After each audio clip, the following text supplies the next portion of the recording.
Okay, good afternoon, everyone, and a warm welcome to today's webinar entitled It's Time to Avoid Retirement Regret. My name is Barry Richards. I'm one of the financial education coaches here at My Money Matters. Bit about my background is I work directly for the Prudential, specialising in all things AVCs. I've been fortunate enough to see the real difference that educating people on their retirement journey has made to their futures. Look forward to doing that for all of you here this afternoon. Before we begin, there's a few things I have to cover off with you. So the content of the webinar is provided for educational purposes and does not constitute financial advice. Information given is based on our current understanding of taxation, legislation and regulations. Any levels and bases of and release from taxation are subject to change.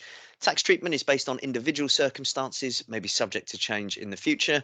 Fund values can fall as well as rise. Past performance shouldn't be used as a guide to future performance. And this webinar may be recorded for training and compliance purposes. Now, if you have any questions today as we go through the presentation, if you just type these in using the Q&A box, you should see at the top of your screen there. We're then going to come to all of these at the end of the presentation. Please keep the questions short and to a generic basis, and do avoid putting any personal information here, as this would be visible to everyone. Now, we do also have a variety of other webinars on our platform, and you can find more details around all of these topics and webinars we have coming up on the My Money Matters website. Okay, so what are we looking at this afternoon then? So I'm going to be posing a question to everyone here today. And that is, do you feel that you've done everything within your power to plan for your retirement? And so today's webinar is about making everyone here today understand that you're all in this key decade now, where with proper planning and the right action taken, you can actually make a real difference towards your retirement. So it's about not putting things off and taking the necessary steps that are potentially then going to change that entire retirement. And that's why I'm here today. I want to make sure you've got that knowledge and the confidence to make those retirement planning decisions and understand this really unique benefit you have available to you to help you achieve those retirement goals. So firstly, we're going to take a time just to pose some couple of key questions. So firstly is, when is it that you actually want to retire? Now, everyone here today, you're all a member of what's called the Career Average Revalued Earnings section of local government. And what that means is your normal retirement age is going to be the higher of 65 or your state pension age. Now, a lot of people we speak to here tell us, well, I'd like to retire in my mid to late 50s or early 60s. But because of a lack of planning, a vast number of people simply can't afford to retire when they want to, and they have to work until they reach well into their late 60s, or in some instances, even once they've turned 70. So this is really a question of, when is it that you actually would like to retire? Because with good planning and proactive action that's been taken, this is what can often then help you achieve that. And one question you'd need to answer in order to know this, and it is a bit of a morbid question, is, when is it that you're going to die? Because ultimately, you need to make sure you've got enough money in reserve for every year that you're going to be living in retirement. Now, the latest data from the Office of National Statistics has the average life expectancy of a male in the UK at 83 and a half years of age. So if you were to retire at age 65, that would be an average of 18 and a half years in retirement that you need to make sure you've got sufficient funding in place to cover. And for the average female, it's even longer. Retiring at 65 as a female, you can expect to be living for another 21 years in retirement until the age of 86. So you're talking about over 2 decades of your life relying on those savings that you've made during your working life to fund that retirement. And remember, age 65 will be the lowest normal pension age you'd be entitled to receive your full local government pension. For some of you here today, it could be 66, 67, or 68. Now, a lot of people here today will have intentions to retire earlier than this, because ultimately none of us are going to be around forever, and we want to make sure that we enjoy our retirement while we've got the time and the good health to do so. Things like deteriorating health can have real implications on when we want to retire, and in an ideal world, we all want to ensure that time we spend in retirement is as enjoyable and fulfilling as possible. Another question to consider is, what is it you'd actually want to do in your retirement? So we're all going to have our own visions as to how we're going to enjoy our retirements, perhaps going on some holidays each year, indulging in a hobby, or just spending more time with loved ones. So for a moment, if you just have a think about what you envisage your retirement being and what you're going to be spending your time doing on what can sometimes be referred to as the longest holiday of your life. Now, as you can see from some of those images there, typical goals can be spending time with family, having these regular holidays. These are often typical plans people will have for once they reach retirement. Now, having thought of that for a moment, have another think about whether you can actually afford to do all of these things. So holidays, even within the UK, are certainly not cheap. Hobbies can eat up a fair chunk of disposable income, and even the small luxuries in life, like going out for meals, they all cost us money. So, how would you feel if you got to retirement and your lack of planning and foresight prevented you from enjoying the best part of 2 decades of your life? Now, people often think when I get to retirement, that's when I'm going to spoil the grandchildren, take these well needed holidays. But when was the last time you sat down, looked at what your pension's going to give you, and then said, is this enough to allow all of these things to happen? And that local government pension is one of the best pension schemes in the UK. And the danger there is sometimes people can think, well, I've got a good pension, so I'll be fine. But the reality is, this pension income will usually leave you with a substantial income gap when compared to your current salary earnings. So, the key thing to remember today is you're responsible for your retirement. Nobody else is going to take that action to enable you to have that retirement that you've dreamed of. So, it's purely down to you to make sure you've made the plans to fund that retirement.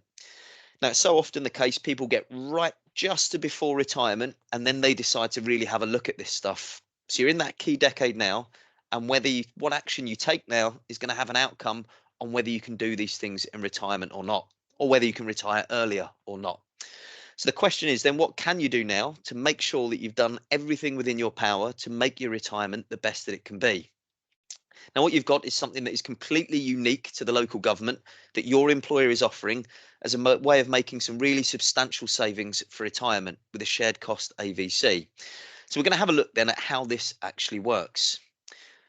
So, with a local government shared cost AVC, you're building up an extra pot of money that's linked on to your main local government pension. And potentially within limits, you could take it all back as a tax free lump sum when you take it at the same time as your main scheme pension, whatever age that's going to be. Now, this is a huge deal for you as you are the only public sector scheme that allows you to take all of your AVC back as a tax free lump sum. So members of the teachers pension scheme or the NHS scheme, they're always limited in being allowed 25% of their AVC back as tax-free cash. You being in the local government scheme have got this really unique opportunity where you can potentially take all of your AVC pot as a tax-free lump sum when you take it alongside your main scheme pension. You've also got complete flexibility while you're paying into your AVC, so you're not locked into the amount that you pay. You can increase or decrease as often as you like, with the minimum contribution being just £2 per month. So it's a really flexible to suit your affordability, whatever stage of life you're at. Then when you get to the point in life that you want to access that AVC pot, you've again got this flexibility and this variety of options available to you. So you could choose to take it all back as tax-free cash, which is the most popular way people will access their AVC. Or you could use it to provide guaranteed pension income, amongst other options. So that choice is yours, and you don't need to decide on how you want to use this extra pot of money until you're ready to access it in retirement. You'll also receive tax relief on any money that you pay into your shared cost AVC, on the basis that money you're paying into your AVC is due to be taxed by your employer. And as your AVC contribution is taken from your salary, any tax savings you're making are applied automatically. So there's no need to complete any confusing tax returns or self-assessment forms. It's all hassle-free. And finally, your employer has your AVC, local government AVC, set up on a shared cost basis via salary sacrifice arrangement. Now, what that actually means in simple terms is that as well as getting the tax savings, you're also going to get national insurance savings as well. And getting national insurance savings on AVC contributions is also something that's completely unique to that local government AVC arrangement too. So with the shared cost AVC, you're actually benefiting from a double tax break every month as you're saving on income tax and national insurance, which means by taking advantage of this, the government is technically now going to be funding part of your pension pot. And the majority of people will then use this extra pot of money that they've built up by taking it at the same time as their main scheme pension as a tax-free lump sum. So the big double tax break as you put the money in, and then the whole pot tax-free at the point of retirement. So let's have a look then at what it would actually cost you from your salary to pay an amount into a shared cost AVC. So we'll have a look at an example here. Well, if you're a basic rate taxpayer and you wanted to save £100 a month into a shared cost AVC, that's only going to cost you £72.08 from your take home pay to do it, thanks to that big double tax break. So £72 from your pocket instantly turns into £100 thanks to that big double tax break. Well, what then if you could afford to pay a bit more in and take further advantage of that double tax break? As the bigger the amount you pay in, the bigger that saving becomes. So now we're going to have a look at a £250 a month contribution. Well, if you were to put a £250 contribution onto your application form, that would actually only cost you £180 from your take-home pay. So you've got a pretty big saving there on a monthly basis that you're going to be making. So again, just to clarify, the day that you hand over £180 from your take-home pay, it instantly turns into £250. And every month that you're employed within the local government, this is going to keep on happening for you. And then when you come to access this pot of money at the same time as your main scheme pension, whatever age that's going to be, within limits, you can take it all back again as a tax-free lump sum. Now, we often hear it does sound a bit too good to be true. So is there a catch with this? So just to reassure you, it is the real deal, and it absolutely provides all of the benefits that we've spoken about. And importantly, it's exclusively available to you with you being members of the local government pension scheme. So nobody else can actually do this stuff. It really does form a fundamental part of your local government benefits package, and it's fully approved not only by HM Revenue and Customs, but also the local government too, who have put it into their regulations to allow you that ability of taking it all back as a tax-free lump sum. So the key message then really is make sure you're not delaying too much on this, as every payday that goes past is a lost opportunity to be getting that big double tax break. And because there's two types of pensioners then we'll typically see. So you're at that kind of crossroads point where you've got those who have sat down, made the retirement plans and taken action to ensure that they're going to thrive in retirement and have that comfortable, enjoyable retirement. You've then got those who have chosen not to plan and are merely surviving, just wishing they could afford those family holidays and regular meals out. And the key word there is they've chosen not to plan. So once people's eyes are open to this, it is a position where it's just a choice of making. And remember, you've got that affordability to pay in what's an affordable amount to you personally. So remember, nobody else will do this stuff for you. It's all about being proactive where and when you can be. Remember, for that £250 AVC contribution, that's only costing you £180 from your take-home pay. Well, if you were to compare that to anything on the open high street in terms of a savings vehicle, the uplift you're gaining as a basic rate taxpayer, you're looking at 38.82%. So for anybody that's currently putting money or got money in a savings account or an ISA, where you may have to wait for a full year to gain 5 or 6% if you're doing well there, with a shared cost AVC, instantly each month, you're getting almost 39% as that money goes in. Now, to be clear, the AVC is a pension arrangement, so therefore you can't access that money until you're over the minimum retirement age, which is currently age 55. But in comparison to any kind of savings vehicle, it kind of blows everything out of the water when you look at the savings in a shared cost AVC compared to other savings vehicles available in the open marketplace. And that 38% uplift is going to be on every single contribution that you make between now and when you retire. So every payday that goes by where you haven't got your AVC up and running, you're missing out on that 38% uplift on your savings. So again, the key message really is make sure you're not missing out on this. Every payday that goes by is a missed opportunity of getting that big yield of almost 39% on your money. And to give you an idea as to what kind of a difference this could make to your retirement, well, if you were saving, let's say, a £250 a month contribution, which would only be costing you £180 from your take-home pay, if you were to do that over a 10-year period, what it would have cost you from your take-home pay would be £21,609. So that's the amount you're effectively handing over from your take-home pay. And you'd be looking at then getting a projected AVC pot of just shy of £35,000, which you could be in a position then of taking that all back again as a tax-free lump sum at the point of retirement. So there's a massive gain there of over £13,000 thanks to that big double tax break, along with an assumed net fund growth of just 3%. So where else can you get a return like that on your money? And importantly, think about what a difference that saving could make to your retirement.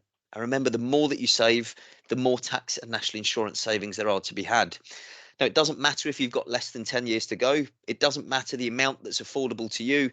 Whatever you pay in, you're going to get this tax break on, and it's going to make a difference for you. And remember, time really is of the essence. So in that run up to retirement, the amount of paydays you have will be running out. So if you're somebody with 10 years away from retirement, now it may seem like quite a long period of time to go, but that equates to 120 paydays left to make a difference or to take advantage of the scheme. With 5 years to go, that's only 60 paydays left. And if you had 1 year to go, that's only 12 more payslips or 12 more windows of opportunity where you're able to take full advantage of the scheme.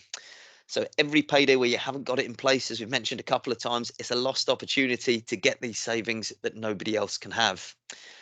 Okay, so if you are somebody in the audience who hasn't yet got your AVCs up and running, how is it you can get these in place? So the first step is to head to our website and log in and click on the new application button. There you'll need to enter your details and select the fund or funds that you want to invest in. Now at this stage of the application, you can download the fund guide. This will give you details about all your available fund choices, and you can read through this and come to a decision as to where you'd like to invest your AVC contributions.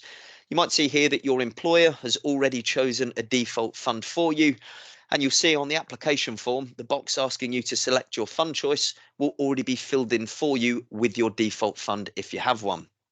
And remember, you can change your fund choice at any point. Once you submit your application, your employer will then verify that for you. It'll be set up with your AVC provider. That will already have been chosen for you. And for the majority of you, that would be the Prudential or Standard Life. It could be Legal and General or Clerical Medical. They'll post you out a welcome pack confirming all your details, and they'll send you regular statements going forward. And your scheme will then be up and running from your next available pay run. For anybody who's already paying into a shared cost AVC, if you need to amend the amount, again, you just head over to our website, click on Manage My Shared Cost AVC, enter that new amount you wish to pay moving forward. And again, your employer will then approve that, and that'll take effect from your next pay run. Now, you do also have the opportunity of booking a one-to-one meeting with us here at My Money Matters. And these meetings last up to 20 minutes and they take place on Microsoft Teams. Now, what we can do here is we can actually calculate the maximum amount you can build up in your AVC and take it all back as a tax-free lump sum. As you may have heard me mention, this phrase of within limits, you can take it all back as tax-free cash. So there will always be an upper limit, and it's always based on the value of your local government pension. And if you want to know what your upper limit is in terms of being allowed it all back tax-free, if you book in a one-to-one, that's something we can calculate there for you. We can also just look at the most tax efficient amount you can be paying in and just give you a bit of help and guidance on anything you may need linked to a shared cost AVC. In advance of those meetings, we would ask if you could get a local government projection to your desired retirement age, an up-to-date valuation of your AVC pot if you have AVCs already in place, and also an up-to-date payslip. As you can see at the bottom of that slide there, what we can't do is give any kind of financial advice or investment advice, but what we can do is give you factual information and a bit of guidance and support to help you get your AVCs up and running should you need it. I'd just say at this point as well, if anybody has a question this afternoon, if you haven't yet put it into the Q&A box, if you'd like to do that now, we will be coming to those in the next couple of moments. And I think there is a slight delay from when you submit the question to the point I can see it. So if you do have a question, please get that into the Q&A box now if you can. And what I'd also say is you should hopefully have those tools to make a real difference to your retirement, and you can control that age in which you want to retire. So if you don't want to work right up until state pension age, you can now possibly have more control over retiring earlier and with more money. And it's you that are going to be in control of that type of retirement lifestyle by putting the plans in place and taking the necessary action. If you don't plan or you do absolutely nothing, then what can possibly happen? Probably the worst thing to do is to do absolutely nothing. We've looked at a couple of examples and figures today. I'd say whatever it is you can afford to do, make sure you are doing something, because it is vital to make your money work as hard as possible for you. In terms of contacting us, there's a email there you'll see, so support@my-money-matters.co.uk. So if you did want one of those one-to-one meetings, for example, just drop us an email there and we can get you booked in at a time and date that's convenient for you. If you're somebody that just has a quick question that you need answered, we have a live chat facility on our website, or you can always just pick up the phone and give us a call on that number on screen. Now, also on our website, we've got what's called the Knowledge Hub. Now, there's a really useful calculator tool on there. So if you're wondering, well, what would the savings look like for me based on my salary and what I'm thinking of paying in each month? If you head on to that Knowledge Hub, you can have a play on that calculator, input any amount you are thinking of paying, and it'll actually show you what that double tax break will save you each month, and it can give you projections just to what that AVC pot could build up to for you. And we've also put together the A to Z of every question we've ever been asked about the AVC into a handy document for you. And that's bespoke to your individual employers there as well. And you'll find that within your AVC Wise account. I'm just going to double check then before I close the room if we've had any questions through. So it doesn't appear that we've had any questions this afternoon. So hopefully that was nice and clear for you. It just remains for me to say thanks very much for your attendance again this afternoon, everyone. Should you need anything from us going forward, you've got the details on screen there, whether that be a one-to-one meeting where we can look at stuff in a bit more depth with you in a one-to-one basis, or if it's just a quick question you need answered. So finally, thanks very much for your attendance, everyone. Have a great remainder of the day and a lovely weekend. Thanks a lot. Bye now.